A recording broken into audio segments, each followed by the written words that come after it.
everyone. Today we are going to start with a new module, that is your transport layer. And as we all know that we are going to follow this book. This is the 8th edition. So I'm directly following the slides which has been given from the 8th edition. Moving to the next slide, as you can see here, the transport layer overview. So here we are going to, our goal has to be to learn the principles, what is there behind your transport layer services, that is multiplexing, demultiplexing, reliable data transfer, flow control, and congestion control. And also we are going to see how in internet transport layer protocols are working out under your TCP and UDP. And also we are going to see the TCP congestion control. There will be, you are going to get many questions in this from this module also. So TCP congestion control, directly you can get a question of 10 marks. Okay, so you should be very careful about this TCP congestion control. And as I told you, here also you will have the concept of TCP and UDP, the difference or any kind of your short notes, anything you are going to get. So moving towards the next slide. Here, this is a roadmap. It completely covers your syllabus. So the syllabus things only has been written here. Today we are going to start with the transport layer services. So now let's see what is your transport services and protocols are working out. So the first point is it provides the logical communication between your application process running on different hosts. Why it is called as your different host? We already know that we are sending the message from one host to another host. So definitely whatever the communication we are going to build from one host to another host, definitely that will be your running under your different host. And also whenever we will communicate, you can see the diagram here.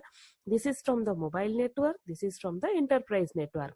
We have already followed this kind of diagram before also. That time we were working out about the application layer, but now we are going to work out of our transport layer. And this transport layer also, we know that this is one of your 5 layers. Okay, so I told you, I have given you the shortcut how to remember the layer names, that is ATNDP. So A for application, which is already done. So today we are going to see about this transport. So whenever any network we are giving the connections, so from there also we will have this kind of layers. And in another server or somewhere else in the destination side, whenever we are communicating, that side also there will be one kind of your like same kind of your layers, 5 layers will be there. So whenever the communication will be takes place, if we are sending any messages or any processes or anything, if we are sending through your transport services, then it has to communicate only with the transport services. That's the reason this is known as your end-to-end transport. And this communication has one name, that is known as your logical communications. So here the transport services, always it has to communicate with your logical communications. So, and one more point is there, transport protocols actions in end system. What it is going to do, the sender, in your sender side, it has to break all the application message. So whenever we are going to send any kind of messages, it has to break the messages into segments. That's the reason in your transport layer we have to talk about the segments. Here we are not going to call it as your message, because the next layer is your network layer. So whenever we will pass the message to the next layer, it has to be known as the new name, that is known as your segments. So here we are going to break all the application messages in the form of your segments, and we are going to pass it to your next layer. And whenever we will communicate from one network to another network, the communication process will be known as your logical communications. And what will happen in your receiver side? In your receiver side, it has to reassemble all the segments into the message. So whenever it will pass, it will be, suppose we have the message of 8 bits of data. So here what will happen? All the 8 bits of data, if the message segment length will be 1 bit, it is going to break into 8 8 bricks it is going to do. So we are getting here 8 segments. So when these 8 segments will reach inside in your destination side, all the 8 segments has to be reassembled in the form of your 8 bits of data. That is nothing but your message, and again it will pass towards your application layer. So in this way here it is going to work out. And how and which kind of protocols, as the name here provides that, protocols. So what is the protocol we are going to use to send the message from one place to another? That is nothing but your TCP, or it can be a UDP. TCP if we are using, we can go for connection oriented. If UDP we are using it, we have to go for the connection less. But if we will go for UDP, if I have sent all the 8 bits of data, it doesn't mean that all the 8 bits of data will reach in the destination side. Maybe the third segment, or maybe after that fifth segment, maybe seventh segment, it can be in, it should not be in a order. It can be in any type of order. So that time what used to happen is, it is very difficult to find, if we will reassemble all the segment, it will be very difficult to understand the message. That's the reason. But the message will reach very fast from comparing to your TCP. That's the reason, if you don't want to lose your packets, or always we used to go for the TCP segments. Moving towards your next slide, you can see here one diagram is there. We will just analyze what is a diagram means. So here you can see the transport versus network layer services and protocols. It is the network layer is nothing but that is your third layer. So application layer, then transport layer, then network layer. So whenever the application has sent any kind of message to transport layer, and when the transport layer is going to send the message to your network layer, it has to come through your segments. So here, as per this diagram, you can see there are 12 kids in Anne's house sending letters to 12 kids in Bill's house. So there are 2 houses. One is your Anne's house, one is your Bill's house. These 2 house is nothing but your host. As you can see here, these are the house is nothing but your host. One will be your source host, source side, one more will be your destination side. So what these people are doing, they are going to send the message. So what kind of processes they are using? So here the kids are going to send the message, right? So here this is nothing but the instructions, or you can say it as a processes. So who is the process here? The kids. So now what is your application message is containing? How they are going to communicate? They are going to send the letters. Which one will be in the envelope? That is just a decoration. So here application message is nothing but your letters. We are going to send the letters. Now if we will analyze the household things in the form of our layer services, how we are going to communicate. So here you can see the transport protocol. The transport protocol is nothing but where it is going to work out. It is going to work out in between the 2 houses.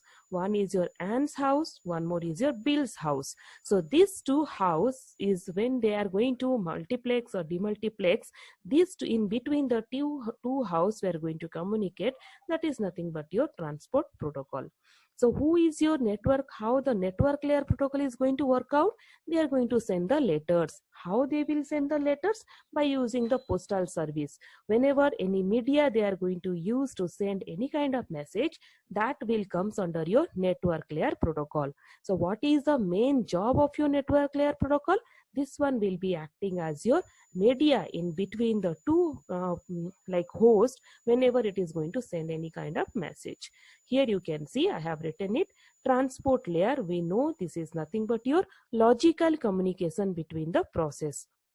So transport layer will be the logical communication in between the process. You can see here 12 kids are sending to the another 12 kids. So this is your process. What is your network layer? The logical communication between host. So here this is Anne's house, this is Bill's house. So whenever we are giving the connection in between 2 hosts, that will be work under your network layer. That's the reason why we are sending to the network layer as your segments, because when we will communicate in between the host, because inside the transport layer you can consider it as a message, because already the message has come from your application layer. So in the transport layer, you can consider it as your message. But when we will send to your network layer or communicate through your host, that time this thing has to be, the communication has to be in between your host. Okay, that's the reason the network layer will work out. And in your transport layer, what is that? It relies on, enhances the network layer services. What this transport layer will do, it will just push all the messages or all the processes towards your network layer to have the services. This is this is the difference between your transport layer and network layer. Now you can see here the transport layer actions, how this is going to work out. This is sender side. So what it is happening, in your sender side, the application is there, all the variety of your layers are there. So in these layers, you can see that here is a sockets. What is this? It is your socket. So from the sender side, when we are sending any application message, from application, it has come to your transport. So it is going to pass the message by using the application layer message. The next, what will happen? It will determine the segments. The application message, whatever will reach here, it will determine with the segments in your transport layer. Next, what will happen? It will create the segments. You can see all the segments it is going to create in a box wise.